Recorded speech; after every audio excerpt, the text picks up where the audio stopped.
নিয়ে আসলাম বন্ধুরা টমেটো দিয়ে মজার একটা রেসিপি। দেখতে চাইলে আমার চ্যানেলের সঙ্গে থাকুন। নমস্কার বন্ধুরা, কেমন আছেন সবাই? আশা করি সবাই ভালো আছেন, সুস্থ আছেন আর নিরাপদে আছেন। প্রতিদিনের মতন আবারও চলে আসলাম নতুন একটা রেসিপি সঙ্গে নিয়ে। আশা করি আমার সকল বন্ধুরা আমার সঙ্গে থাকবেন। সবার আগে আমি এই সবজিগুলো ধুয়ে নিচ্ছি। আপনারা তো নিশ্চয়ই আমার থাম্বনেল দেখে বুঝে গেছেন আজকে কি রেসিপি নিয়ে আসলাম বন্ধুরা। হ্যাঁ বন্ধুরা, আজকে বানাবো টমেটো দিয়ে মজার রেসিপি। এমনভাবে বানাবো সময় একদম কম লাগবে। অনেকক্ষণ সময় ধরে রান্নাঘরে পড়ে থাকার কোনোই দরকার নেই। অল্প সময়ে কিভাবে ঝটপট বানানো যায় তাই আজকে দেখাবো। আমি প্রথমে টমেটো, কাঁচামরিচ আর ধনেপাতা ধুয়ে নিচ্ছি। তারপর ধুয়ে পরিষ্কার করে সব কেটে নেব। তারপর চলে আসব আপনাদের সামনে। ততক্ষণ আপনারা আমার সঙ্গে থাকুন।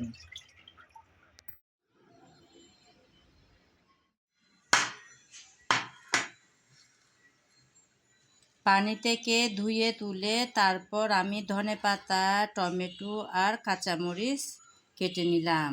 এখন চলে যাব রান্নায়।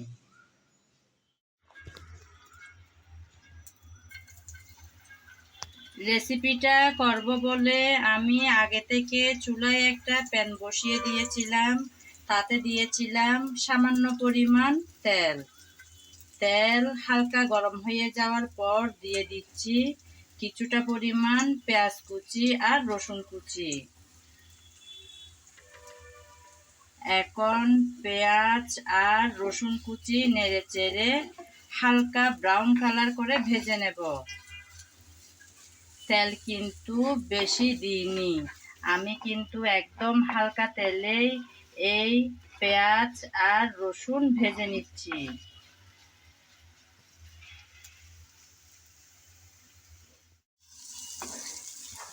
কিছুক্ষণ নেড়ে চেড়ে নিলাম। এখন দিয়ে দেব লবণ, যাতে পেঁয়াজটা তাড়াতাড়ি নরম হয়ে আসে। পরিমাণ মতো লবণ দিয়ে দিলাম। লবণ দিয়ে আবারও নেড়ে চেড়ে ভালোভাবে ব্রাউন কালার করে ভেজে নেব।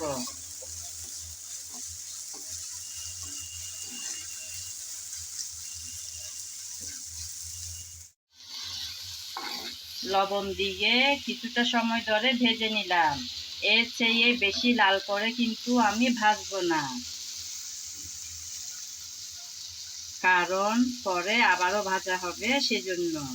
এখন দিয়ে দেব টমেটো,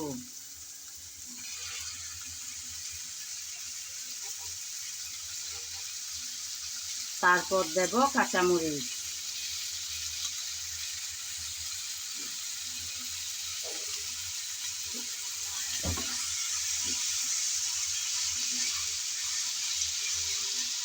কাঁচামরিচ আর টমেটো দিয়ে নেড়ে চেড়ে আবারও ভালোভাবে ভেজে নিতে হবে।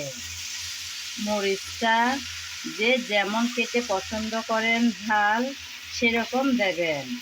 আমিও দিয়েছি আমার পরিমাণ মতো। এখন নেড়ে চেড়ে ভালোভাবে টমেটো আর কাঁচামরিচ ভেজে নিতে হবে।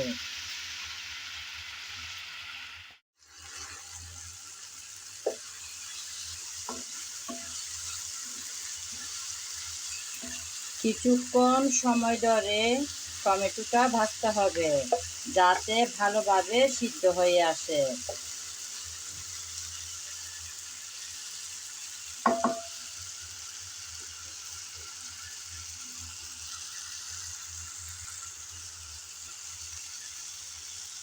আমরা গৃহিণীরা রেগুলার শুধু রান্নাবান্নাই করে থাকি, অন্যান্য কাজের সাথে মাঝে মধ্যে একদম ইচ্ছা করে না রান্না করে খেতে। তখন চাইলে আমরা অল্প সময়ে ঝটপট এই রেসিপিটা করতে পারি। এটা এতটাই মজার হয় যে এটা দিয়েও অনেকটা ভাত শেষ হয়ে যায়।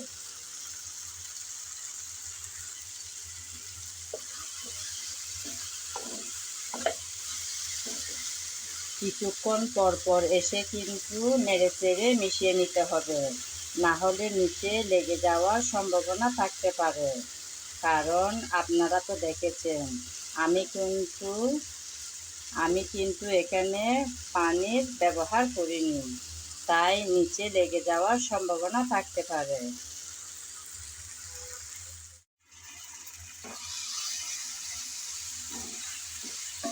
আবারও কিছুক্ষণ পর এসে একটু নেড়েচেড়ে মিশিয়ে নিচ্ছি। টমেটো কিন্তু একদম সিদ্ধ হয়ে আসলো। এখন দিয়ে দেব ধনেপাতা কুচি।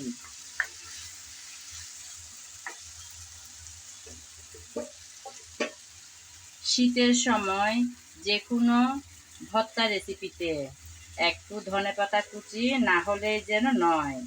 আমি কিন্তু সবসময় চেষ্টা করি একটু ধনেপাতা কুচি দিতে, কারণ আমার ভীষণ ভালো লাগে। ধনেপাতা কুচি দিয়ে নেড়েচেড়ে ভালোভাবে মিশিয়ে নিতে হবে।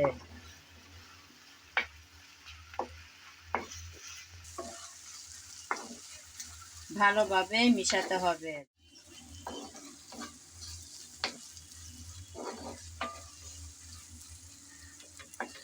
যেন প্রত্যেকটা টমেটোর সাথে সাথে ধনেপাতা থাকে।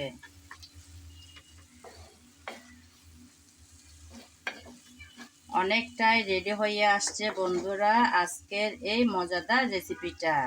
এভাবে নাড়াতে নাড়াতেই একদম রেডি হয়ে যাবে। যখন একদম প্যান থেকে উঠে আসবে তখন মনে করতে হবে আপনার এই রেসিপিটা রেডি হয়ে গেল। এখন এই পর্যায়ে দেব আমি সরষের তেল।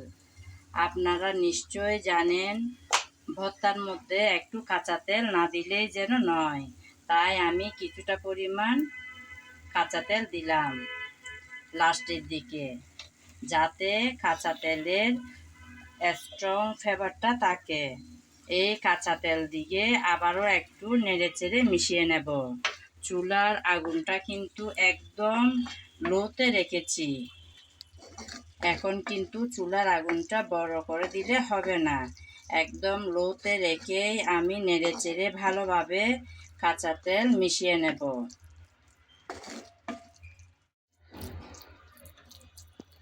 এভাবে চাইলে আমরা অল্প সময়ে ঝটপট এই টমেটোর রেসিপিটা বানাতে পারি। একবারেই এই প্যানের মধ্যে দিয়ে পুরো রেসিপিটা শেষ করে ফেললাম। হাতের আর কোনো স্পর্শ প্রয়োজন হয়নি, প্যানের মধ্যেই সম্পূর্ণ রেসিপিটা করে ফেললাম।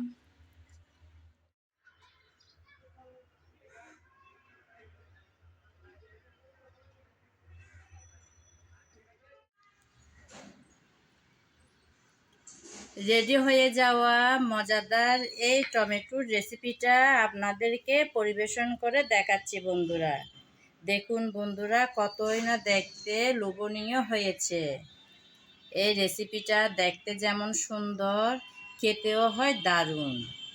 চাইলে আপনারা একবার হলেও ট্রাই করে দেখতে পারেন বন্ধুরা, শীতের টমেটো চলে যাওয়ার আগে। যদিও বা আজকালকার দিনে সারা বছরই কিন্তু সব কিছু পাওয়া যায়, তবে শীতের সবজির মজা শীতকালেই বেশি ভালো লাগে। চাইলে আমার রেসিপিটা ট্রাই করে একবার আমার রেসিপিটা ফলো করে একবার ট্রাই করতে পারেন। এতক্ষণ যারা আমার সঙ্গে ছিলেন, আমার ভিডিও জুড়ে ছিলেন, তাদেরকে জানাই অসংখ্য অসংখ্য ভালোবাসা। আগামী ভিডিও দেখার আমন্ত্রণ জানিয়ে আজ এখানেই বিদায় নিলাম। সবাই ভালো থাকবেন, সুস্থ থাকবেন আর নিরাপদে থাকবেন।